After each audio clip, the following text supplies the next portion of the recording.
사도행전 16장 11절로 15절입니다.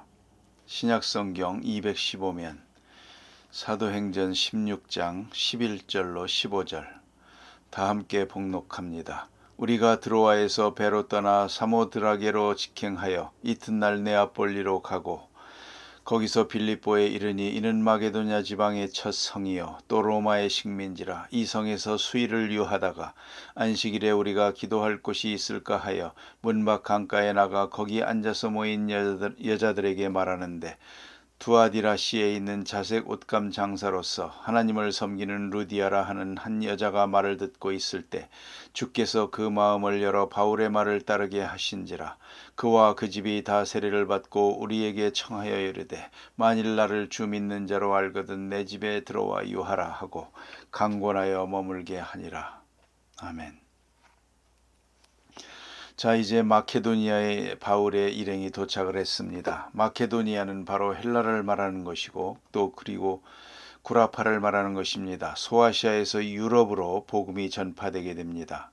그런데 오늘 본문에도 특별히 로마의 식민지라는 것을 강조하고 있습니다. 그것은 지금 로마 나라에 바로 들어선 것은 아니지만 이미 로마의 식민지에 들어서서 로마의 정치권에 들어선 것을 말합니다. 복음이 예루살렘에서 사마리아에서 그리고 소아시아에서 이제 유럽으로 그리고 곧 이어서 로마로 복음이 전파되어 나가는 것을 여기서 역력하게 설명해 주고 있습니다. 하나님의 크신 경륜 속에 이와 같은 놀라운 역사가 이루어졌고 이제 마케도니아의 첫 성 빌립보에 바울이 도착을 하게 됩니다. 여기서는 첫 성이라는 것을 강조하고 있고요. 로마의 식민지라는 점을 강조합니다. 로마 나라 안에 이미 복음이 들어가고 있음을 말하는 것입니다. 여기 안식일에 기도처를 찾았다 하는 말이 있는데요. 유대 사람들은 철저하게 안식일을 지킵니다.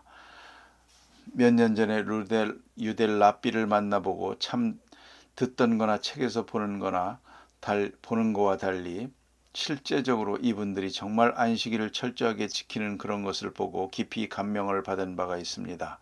이분들이 지키는 안식일은 24시간이 아니라 25시간을 지킵니다. 혹시 실수할까봐 그래서 25시간을 지킨다는 것입니다. 안식일이 되면 전화도 받지도 않고 하지도 않고 텔레비도 키지 않고 신문도 보지 않고 완전 올스톱입니다. 여러분 한번 해볼 필요가 있습니다. 저는 주일을 안식일화 해야 된다고 늘 말합니다. 주일이 되거든 웬만하면 신문 보지 마세요. 복잡한 거 봐봐야 본다고 또 세상이 달라질 것도 없고요.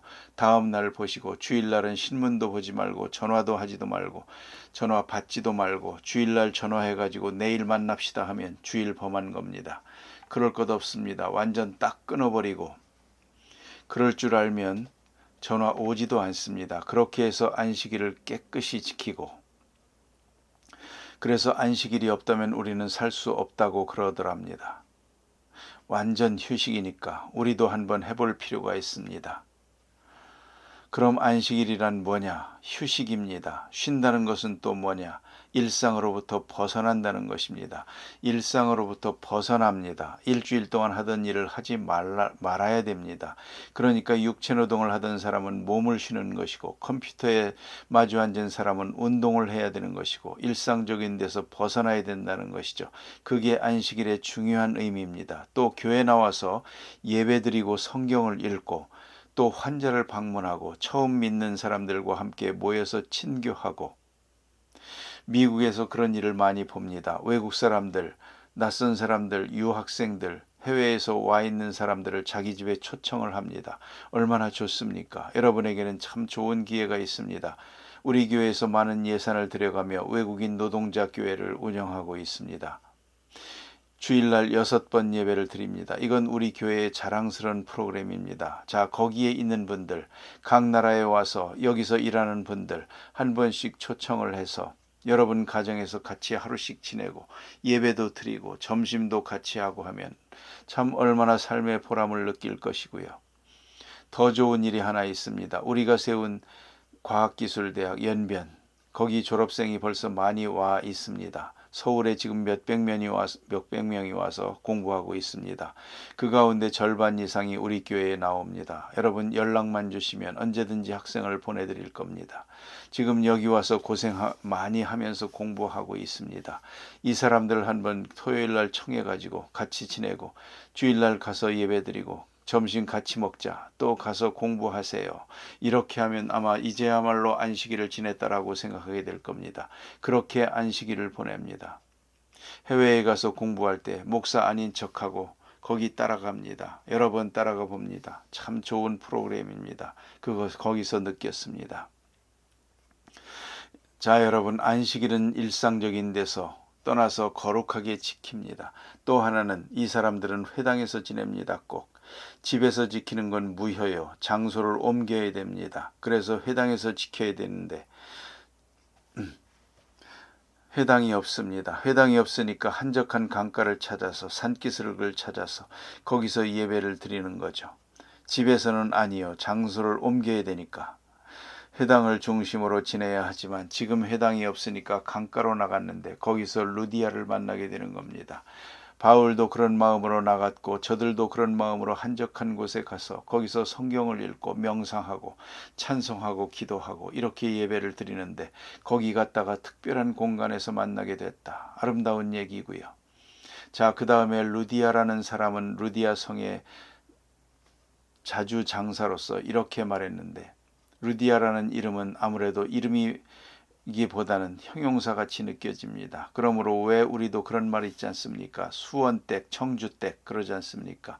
그렇게 말하는 것 같은 그런 이름입니다. 그러니까 정상적인 이름이 아니고 루디아 사람 해서 루디아라고 부르지 않았나 그렇게 생각을 하게 됩니다. 루아디아 수세기 동안 염료를 생산하는 곳으로 일반 역사에도 기록이 있습니다. 염료라는 것은 대단히 중요한 것입니다. 요새 우리는 옷을 사입고 천을 사입고 하니까 전혀 염료에 대해서 생각을 안 하는데요. 사실은 이 염색이라는 것이 대단히 중요한 공업이고 옛날에는 더욱 중요했습니다. 여러분 나이 드신 분들은 아십니다만 옛날엔 물감을 사다가 집에서 염색을 했지 않습니까? 염색하면 또 자꾸 바래요. 그러면 입다가 또 하죠. 제가 바지 하나를 6번 염색해 봤습니다.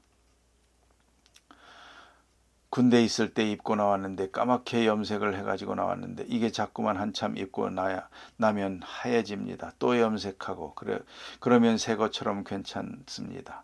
그래가지고 군대 바지 하나를 정확하게 6년을 입습니다. 지금은 그렇지 않죠.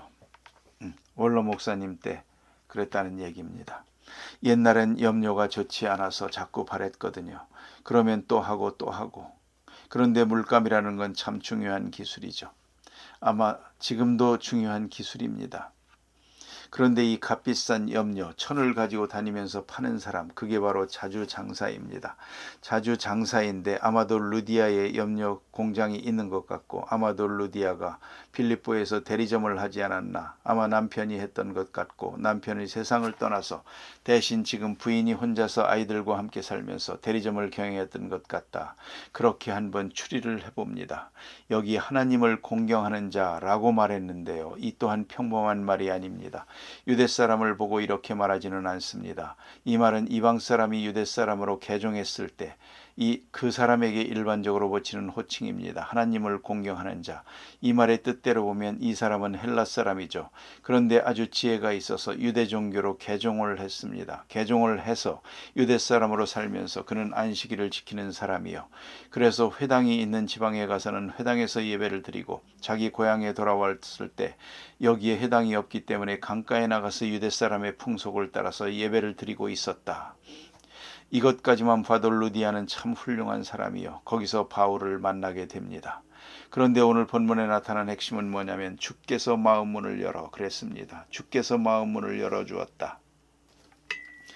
그렇습니다. 마음 문을 열어주지 않으면 아무도 예수를 믿을 사람도 들어도 봐도 아무 소용이 없습니다. 대학이라고 하는 책을 인용해 봅니다. 마음에 있지 아니하면 보아도 보이지 않고 들어도 들리지 않고 또 그 말 뜻을 알지 못한다 그랬습니다. 옛날 사람에 그래도 이런 말이 있습니다. 마음이 없으면 말 뜻도 모르고 들어도 소용없고 그 자리에 백날 앉아 있어도 들려지는 것이 없습니다. 그가 들려지는 대로 판단하는 것은 잘못된 판단이요. 왜요? 이미 마음이 닫혔으니까. 닫히고 나면 바로 틀리지를 않습니다. 마음이 열린다는 것이 기본이요. 그리고 나서야 바른 판단을 할 수가 있게 되는 것입니다. 그런데 주께서 마음을 열어주었다. 성령이 마음을 열 때 이게 사도행전의 주제입니다. 이것이 성령이 마음을 열어주실 때 생전 처음 만난 사람인데도 바울의 말이 그대로 들려오는 겁니다.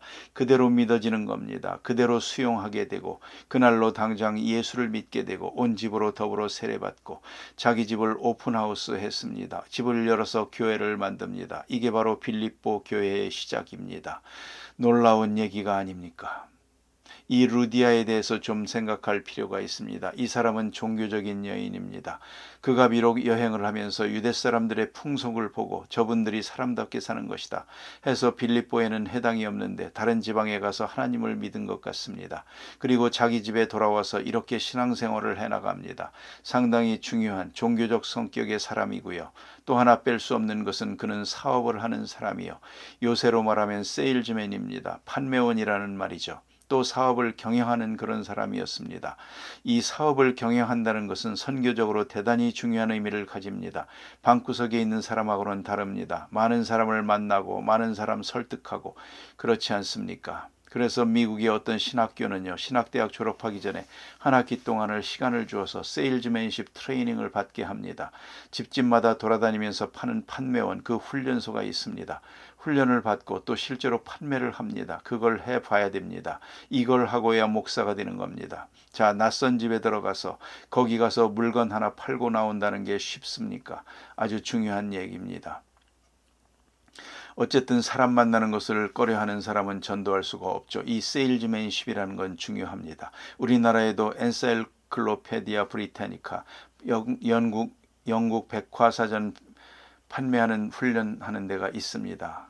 거기에 집사님 한 분을 보내본 일이 있습니다. 하도 얌전하고 순진해서 사람 만나는 걸 꺼려요. 그래서 자기는 뭔가 하고 싶은데 못하는 겁니다. 그래서 거기 사람을 보냈습니다. 거기 훈련받고 백화점서 몇 번 팔더니 이 사람이 자신을 가지고 신학을 했습니다. 목사가 됐습니다. 그걸 생각해야 됩니다. 그러니까 이 판매원이라는 것은 중요하고요. 장사한다는 거 아주 중요하게 선교적으로 쓰여지는 그런 인격이 된다는 말이죠. 이 사람은 그런 사람이요.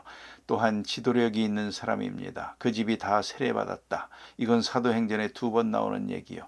사도행전 10장에 고넬료가 그랬고 이 사람이 그랬어요. 아마 주도적인 인물이요. 온 집안을 자기 마음대로 하는 분이요. 예수 믿어 세례받아 하면 다 받는 거죠.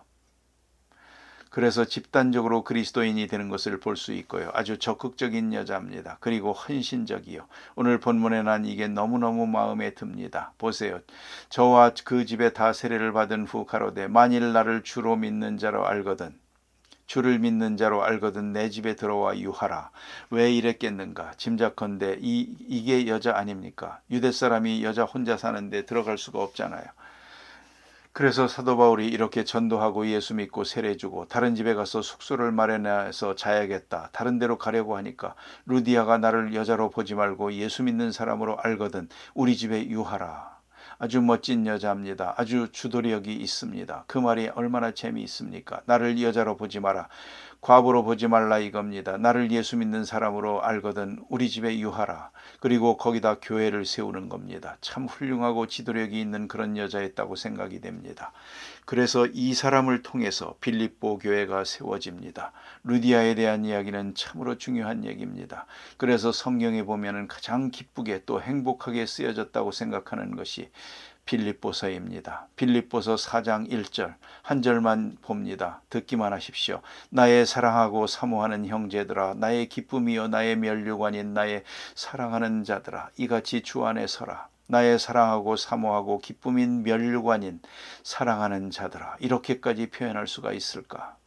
정말 사도 바울은 빌립보 교회를 사랑했습니다. 이건 루디아가 세운 교회예요. 루디아가 주도하는 교회예요. 그리고 사도 바울이 감옥에 있을 때 계속해서 위로금을 보내고 자기 교회 목사님을 보내서 사도 바울의 형편을 도와드리도록 했습니다. 이 얼마나 아름다운 얘기입니까? 루디아, 활동적인 여자여, 이를 통해서 빌립보 성을 구원하시는 큰 역사를 이루게 됩니다. 이 사람이 그리스도인입니다. 또 전도하는 사람이었습니다. 나는 생각한다. 그러므로 내가 있다. 데카르트의 유명한 말이죠. 이제 말을 좀 바꿔봅니다. 나는 느낀다. 그러므로 내가 있다. 이건 루소의 말입니다. 나는 행동한다. 그러므로 내가 있다. 이건 베랑의 얘기입니다. 행동주의자입니다. 나는 반항한다. 그러므로 내가 존재한다. 까뮤의 말입니다. 자, 믿는 사람은 나는 믿는다. 그러므로 내가 있다. 그리스도인입니다. 나는 헌신한다. 그러므로 내가 존재한다. 하나님의 사람입니다. 기도하십시다.